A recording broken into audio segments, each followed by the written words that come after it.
Wagi ng gintong medalya ang Pinay athlete na si Tatiana Mangin sa World Taekwondo Junior Championships sa South Korea. Nanalo si Mangin ng gintong medalya sa finals ng Females 49 kg division laban sa pambato ng Korea.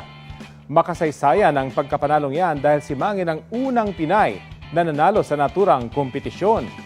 Yan palang din ang ikalawang ginto ng Pilipinas sa loob ng 28 taon ng kompetisyon. Ang una ay nakuha sa inaugural game noong 1996 sa Barcelona, Spain.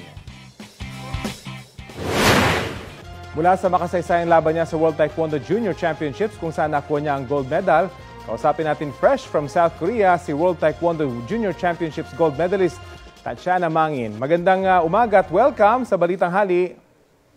Magandang umaga po. Anong pakiramdam na historic win ang panalo mo? First Pinay at first gold medal in 28 years sa World Taekwondo Junior Championships.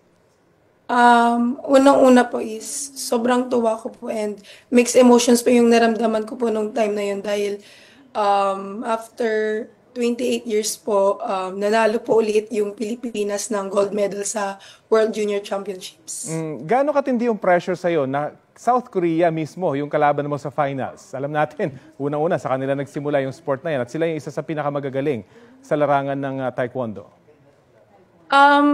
For me po, parang inisip ko na lang po na nandyan naman po yung teammates ko, mga coaches ko po na nagsusupport din po sa akin. Kaya hindi po ako ganun na pressure nung nasa court na po ako and parang inano ko lang po yung mind ko na maging kalma and gawin ko po yung dapat kong gawin.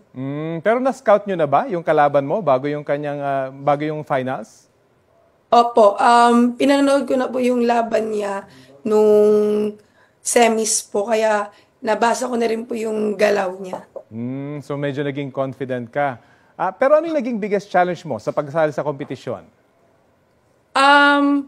2 weeks, 3 weeks po before ng competition, nagka-injury po ako sa hamstring ko and nagda-doubt po ako na baka hindi ko po magawa yung best ko sa competition and almost 2 weeks po ako no taekwondo activity, puro strength and conditioning, puro rehab po. And nagpapasalamat po ako kasi nagawa ko naman po yung best ko and maganda po yung naging resulta. Nung mismong competition ba, nag-recur ito? Naramdaman mo ba yung old injury mo?